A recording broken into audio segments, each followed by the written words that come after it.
Hi, everyone. Welcome back this week.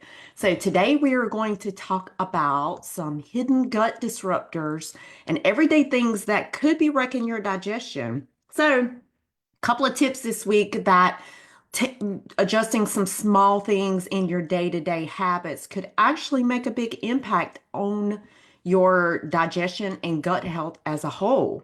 So, if you're constantly dealing with bloating, sluggish digestion, or just feeling off after eating, this one is actually for you this week. Today, I'm talking about hidden gut disruptors, the everyday things that you're probably doing that could be wrecking your digestion without realizing it. Drop an emoji in the comments if you've ever felt bloated, sluggish, or struggled with weird digestive issues because you're certainly not alone. It's actually very common. Now we're gonna let's kind of dig right in, jump right in. I should say not dig right in, jump right in. So the number one sneaky disruptor is going to be stress. Yes, I said it, stress. I always say it. You can pretty much guarantee that anytime I talk about hormone health or gut health, stress is going to be in the mix. So the number one sneaky disruptor is stress.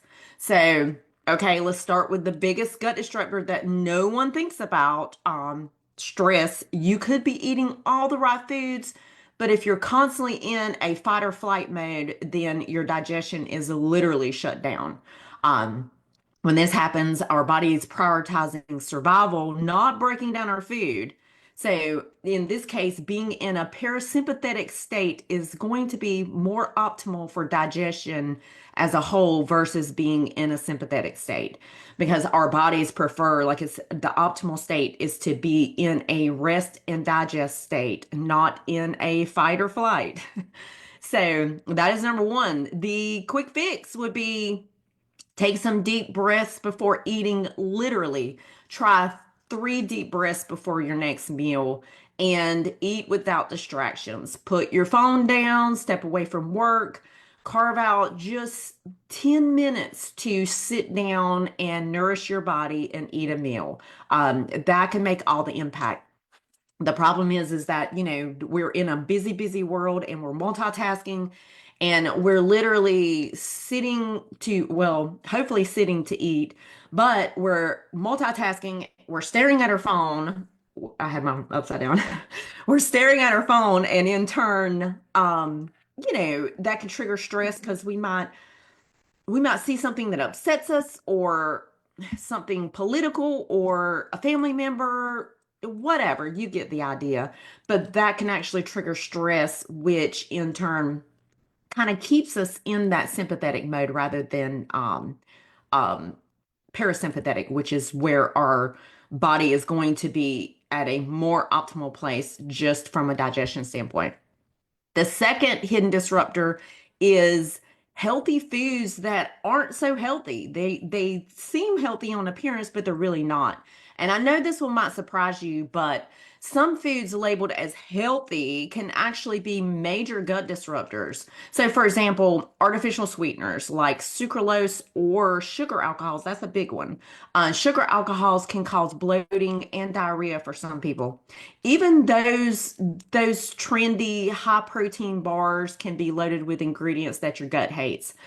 Some of the common offenders include sugar alcohols like sorbitol, erythritol, maltitol. There's some other ones, but those are kind of the common ones. Processed bars or shakes, seed oils that are typically found in like healthy dressings and snacks.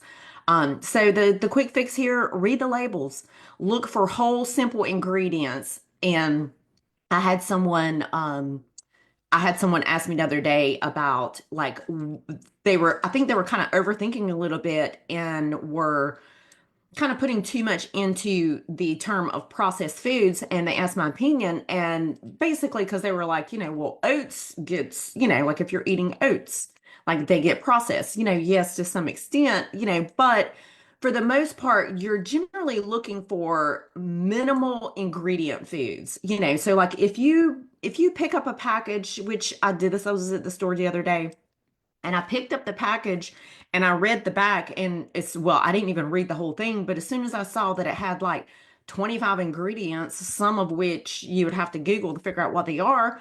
I decided to put it back, that was not going to serve my health having 20 plus ingredients. So you're looking for kind of minimal ingredients or the minimal count, minimum amount. Um, for the sugar alcohols, a lot of people do not realize that sugar alcohols do not get absorbed in the small intestine, can do not get absorbed in the small intestine, so actually can be problematic for some people who already have some level of gut dysbiosis present. Me, for example, I cannot tolerate erythritol. It hates me. It's bad. It causes bad, bad, bad things. I do not tolerate erythritol. I can tolerate sorbitol in small amounts, but erythritol is a big no. Um, but it doesn't get absorbed in the small intestine. And if you ever notice, there are certain package items, and specifically a lot of times it's like anything that is advertised as keto and or like certain protein bars are going to have the sugar alcohols in them. Things like Quest bars, that's a big one. They have specifically they have erythritol in them.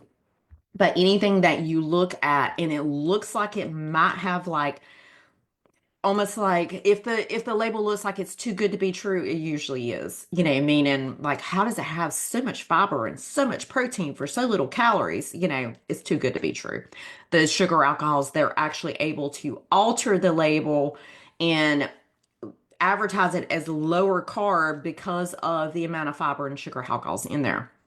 Another fix in this case would be opt for natural sweeteners like honey or monk fruit, rather than the artificial sweeteners. Some people are sensitive to them and they don't even realize that they are. So the third one is too much coffee and not enough water. Okay, I get it. I love my coffee too. Trust me, it can be my cup of ambition some days. So let me drink my cup of ambition and before I start my day and start adulting. But if you're running on caffeine all day and you're barely drinking water, then your gut is going to struggle. Coffee is acidic and it stimulates the gut, which can be good for some people, but also lead to loose stools. And it's also a diuretic. So in turn, it can dehydrate you, which in turn can make digestion sluggish. So, just be mindful of the amount, of coffee that you're drinking. And, it's one of those things like you drink the first cup and then it kind of wakes you up a little bit. And then you're like, ooh, this is good. And then you pour another cup and then another cup. And before you know it, you've lived off of coffee for the half the day and you have not hydrated your body in any kind of way. Also, from an acidic level, a fun fact is that a lot of decaf coffees are actually more acidic than regular caffeinated coffees.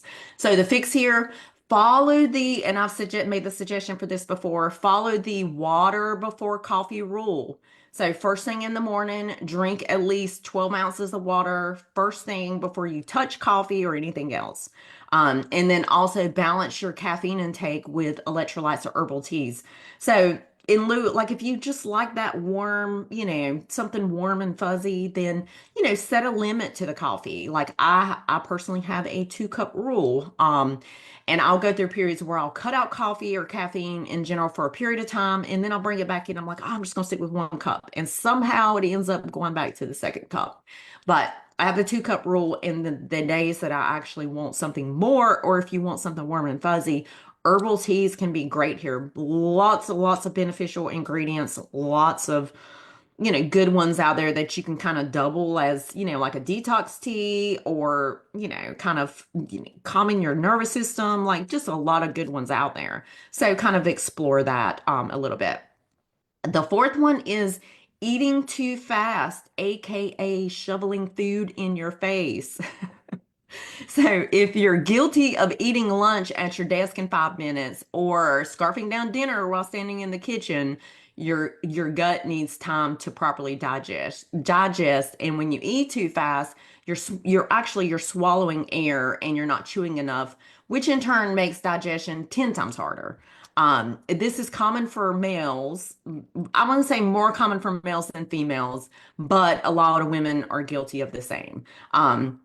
The fix is make it a point, like set a goal, do a challenge this week and set a goal to chew your food approximately 20 to 30 times per bite. Yes, it sounds weird, but it actually works. And also put your fork down between bites. So not only will it kind of force you to slow down and chew your food, which in turn will optimize digestion, but it also will give you basically you're practicing more mindful eating where you're paying attention to food, you're paying attention to how it tastes. Are you full? And chances are you'll probably end up eating a little bit less than you would have by shoveling food in your face too fast. The number five one is alcohol and gut health. And this is what no one talks about. So I am not saying here that you can never have a glass of wine again, but let's be real. Alcohol messes with your gut bacteria and can increase inflammation. It's a natural antiseptic and can kill off beneficial bacteria in the mouth as well as the gut. So if you're drinking regularly and you're dealing with bloating, acid reflux, or sluggish digestion, then it might be time to check in here. A lot of people don't realize that we have bacteria in our mouth, we have it in our stomach, we have it in our intestine. Like we have bacteria, like we have it in our private areas, like we have bacteria all across our body. So whenever we drink, too much alcohol, it can actually kind of work as an antiseptic and kill the bacteria. So we have beneficial bacteria and opportunistic. So we have kind of good and bad bacteria in the mouth and in the gut and so forth. But alcohol can actually work to kill off the good bacteria. So the fix here, try a gut-friendly mocktail, or one of my favorites that I actually love is kombucha instead of that second glass. If you do drink alcohol, hydrate well and support your gut with probiotics. Like that's a good one if you kind of be, if you kind of drink a little bit more than I'm not gonna say normal because it's not abnormal, but if you tend to drink pretty regularly, I would suggest in taking a good high quality probiotic. I personally have a rule of I have to hit my water goal first and foremost before I'm allowed a glass of alcohol or one drink. So I have to hit my water rule. And then after that, which I typically have a one drink rule, but if it is a special occasion and I choose to have a second drink, I have a 1-to-1 drinking water rule. So my rule is I have to hit my water goal first and foremost before I can have that first drink. And then if I have the first drink and I want to have a second drink, then I have to drink another 16 ounces of water. So it has to match. So 16 ounces of water, another drink, then another 16 ounces of water, another drink. Um, and that actually ends up, not only does it help me hydrate so I don't end up dehydrated after, too many martinis. That's my personal drink choice. But not only does it prevent hydration, but you'll end up drinking less overall. Because I mean, there's only so much liquid that our stomachs can hold before we feel like we're going to explode. So let's do a quick recap of the 5 hidden gut disruptors we just covered. Number 1 is stress. Your gut shuts down when you're overwhelmed, so breathe before meals. Healthy foods that aren't healthy. Watch out for artificial sweeteners, sugar, alcohols, and processed health bars. Too much coffee, not enough water. Hydration is key for digestion. Eating too fast, slow down, chew, and give your gut a break.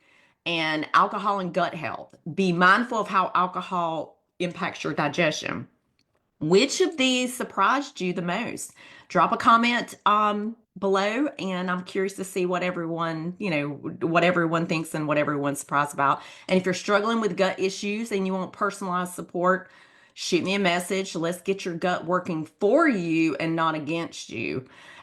Thanks for tuning in today. And if this was helpful, hit like and share it with a friend who needs to hear this. And I will see y'all next week.